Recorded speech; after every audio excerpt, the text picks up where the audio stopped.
Om Swastiastu.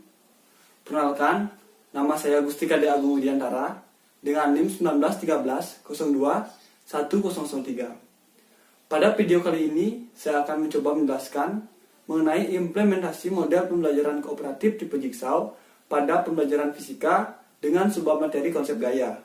Tanpa berlama-lama lagi, langsung saja menuju videonya. Let's go!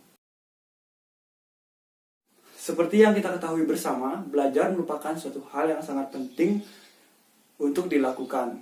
Seperti yang kita ketahui, belajar merupakan suatu hal yang sangat penting untuk dilakukan. Karena untuk menggapai cita-cita yang kita inginkan, kita harus belajar. Untuk mencari pekerjaan yang kita inginkan, kita juga harus belajar. Bahkan, untuk menjadi seorang petani yang handal, kita juga perlu belajar mengenai banyak hal. Terutama di bidang pertanian, kalau ingin jadi petani. Secara sederhana, belajar dapat diartikan sebagai membaca buku, mengerjakan tugas, atau mengerjakan PR di rumah, dan lain sebagainya. Untuk sekarang ini, proses belajar bisa dilakukan di mana saja. Mau itu di lingkungan sekolah, lingkungan keluarga, di taman, atau di perpustakaan, atau di tempat-tempat yang membuat kita nyaman untuk belajar. Itu juga dengan berkembangnya ilmu pengetahuan dan teknologi, informasi dan komunikasi akan memudahkan kita untuk mencari informasi-informasi yang kita butuhkan dalam memenuhi proses belajar atau pembelajaran yang akan kita lakukan. Nah, sebelum lanjut ke implementasinya, saya akan menjelaskan terlebih dahulu mengenai model pembelajaran kooperatif dan model pembelajaran kooperatif tipe Jigsaw. Oke, langsung saja ke penjelasan yang pertama, yaitu pengertian model pembelajaran kooperatif. Model pembelajaran kooperatif merupakan model pembelajaran dengan melibatkan kelompok kecil siswa dan membangun kondisi belajar yang kondusif. Kata kooperatif di dalam Kamus Besar Bahasa Indonesia memiliki arti bersedia, membantu, dan bersifat kerjasama. Pembelajaran kooperatif merupakan strategi belajar dengan sejumlah siswa sebagai anggota kelompok kecil yang tingkat kemampuannya berbeda-beda. Dalam penyelesaian tugas kelompoknya, setiap siswa harus saling bekerja sama, saling membantu untuk memahami materi pelajaran. Belajar dikatakan belum selesai jika salah satu anggota belum menguasai bahan pelajaran. Pembelajaran kooperatif atau cooperative learning merupakan model pembelajaran dengan cara siswa belajar dan bekerja dalam kelompok-kelompok kecil secara kolaboratif yang anggotanya terdiri dari 4 hingga 5 orang dengan struktur kelompok bersifat heterogen. Konsep heterogen di sini adalah struktur kelompok yang memiliki perbedaan latar belakang, kemampuan akademik, perbedaan jenis kelamin, perbedaan ras, dan bahkan mungkin identitas.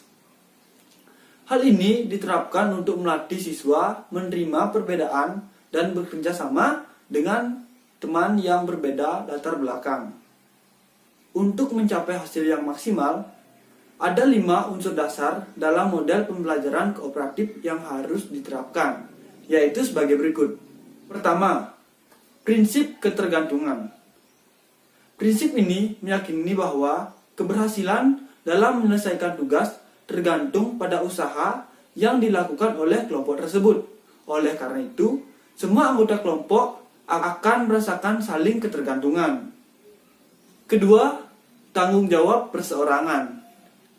Keberhasilan kelompok sangat tergantung dari masing-masing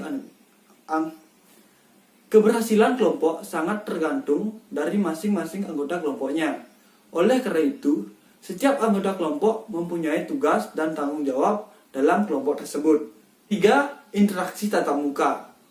Dalam interaksi tatap muka, siswa dalam kelompok berkesempatan untuk saling berdiskusi, saling memberi dan menerima informasi dari anggota kelompok lain, dan kegiatan interaksi ini akan membentuk sinergi yang menguntungkan bagi semua anggota kelompok. Keempat, partisipasi dan komunikasi. Komunikasi antar anggota kelompok atau keterampilan sosial merupakan prinsip kegiatan peserta didik untuk saling mengenal dan mempercayai. Kontribusi terhadap keberhasilan dalam mempelajari kooperatif memerlukan keterampilan interpersonal dalam kelompok kecil. Oleh karena itu, diperlukan keterampilan-keterampilan seperti kepemimpinan, pengambilan keputusan, membangun kepercayaan, berkomunikasi, dan mengelola konflik harus diajarkan dengan tepat sebagai keterampilan akademis. Yang kelima, evaluasi proses kelompok. Evaluasi proses kelompok merupakan kegiatan penilaian atau mengevaluasi proses kerja kelompok dan hasil kerja sama mereka agar selanjutnya bisa bekerja sama dengan lebih efektif. Pelajaran kooperatif mewadahi bagaimana siswa dapat bekerja sama dengan kelompoknya. Tujuan kelompok adalah tujuan bersama. Situasi kooperatif merupakan bagian dari siswa untuk mencapai tujuan kelompok.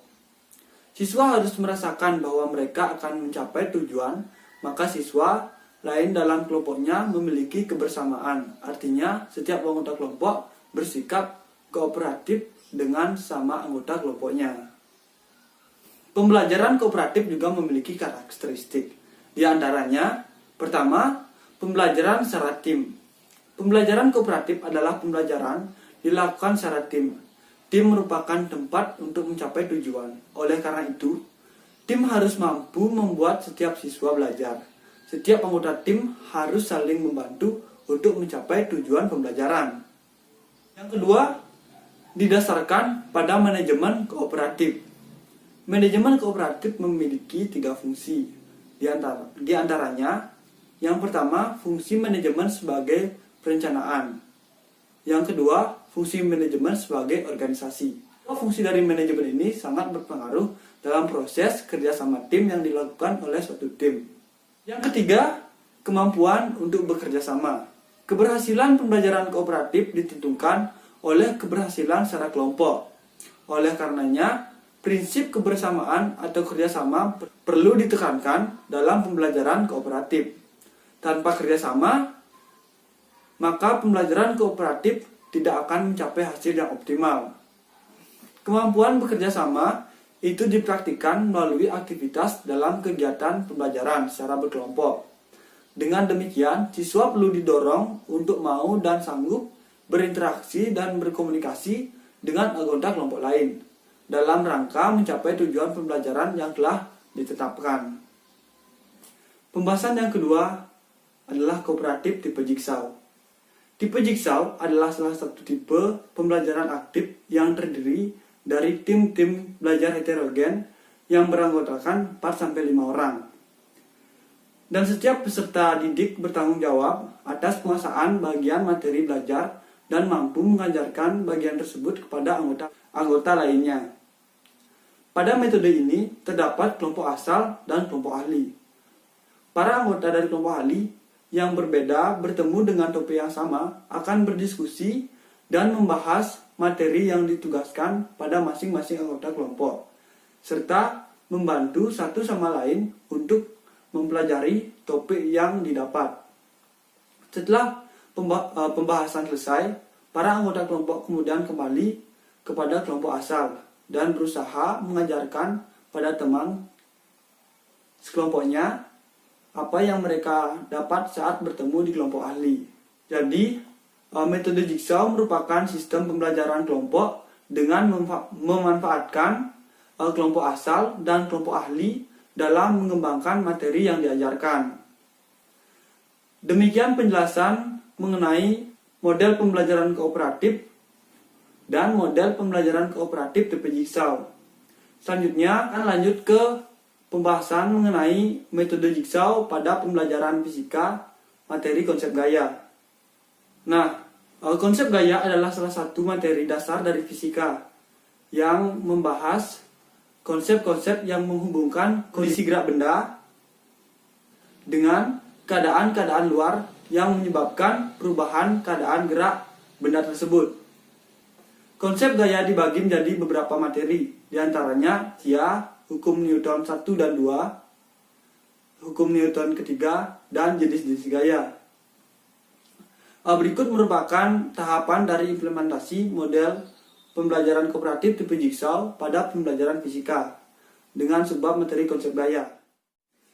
Nah, dalam menerapkan model pembelajaran kooperatif tipe Jigsaw pada pembelajaran fisika, ada beberapa tahapan, yaitu tahap pertama adalah tahap persiapan, di mana tahap persiapan ini juga dibagi menjadi beberapa tahapan lagi, di mana tahapan persiapan yang pertama adalah memilih materi.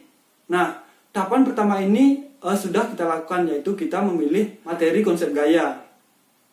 Yang tadi sudah disebutkan bahwa materi konsep gaya ini dibagi menjadi beberapa subbab materi, yaitu yang pertama inersia, yang kedua hukum Newton kedua dan pertama, yang ketiga hukum Newton ketiga, yang keempat jenis-jenis gaya. Nah, keempat materi tersebut dibuat di selembar kertas yang disebut dengan selembar kertas ahli. Nah, selembar kertas ahli ini akan mengantarkan kepada siswa untuk berkonsentrasi saat membaca dengan kelompok ahli yang akan dibentuk. Persiapan yang kedua adalah menjelaskan sistem pembelajaran yang akan dipakai. Nah, dalam tahap kedua ini, kita akan menjelaskan sistem pembelajaran yang akan dipakai pada saat proses pembelajaran nanti. Hal ini sangat penting untuk dilakukan karena sistem belajar berhubungan dengan tujuan pembelajaran. Selain menjelaskan sistem pembelajaran, kita juga akan menerangkan sedikit mengenai materi yang akan dipakai supaya tidak ada miskonsepsi. Persiapan yang ketiga adalah membentuk kelompok asal. Nah, pembentukan kelompok asal ini terdiri dari 4-5 orang. Dalam pembentukan kelompok ini, kita harus cermat memilih pasangan kelompok. Karena dalam satu kelompok harus terdiri dari yang berkemampuan tinggi, yang berkemampuan sedang, dan yang berkemampuan rendah, supaya tidak ada kelompok yang tertinggal dalam memahami materi nantinya. Persiapan yang keempat adalah membentuk tim ahli, yang terdiri dari anggota-anggota kelompok yang diambil dari kelompok asal, di mana tim ahli ini akan mempelajari segmen yang sama dengan masing-masing kelompok asalnya. Nah, tahap yang kedua adalah tahap pelaksanaan. Setelah siswa terbagi dalam beberapa kelompok, tiap subbab materi diberikan pada siswa dalam kelompok asal. Misalkan, kelompok yang dibentuk disesuaikan dengan jumlah subbab materi yang ada. Karena materi ada 4, maka kelompok yang dibentuk sejumlah 4 kelompok, di mana kelompok pertama memegang materi inersia, kelompok kedua memegang materi hukum Newton 1 dan 2, dan kelompok 3 membentuk hukum Newton ketiga, dan kelompok 4 memegang materi jenis-jenis gaya. Selanjutnya, guru akan menginstruksikan siswa untuk mempelajari bagian yang sama dengan kelompok ahli yang mempelajari segmen yang sama. Tahap yang terakhir yaitu penyelesaian, di mana tahap ini adalah kita sebagai guru memberikan evaluasi terhadap proses belajar kelompok dan juga memahami mereka terhadap materi konsep gaya. Demikian penjelasan materi yang dapat saya sampaikan. Apabila ada salah kata, mohon maaf. Saya tutup dengan Paramu Santi. Om Santi Santi Santi Om.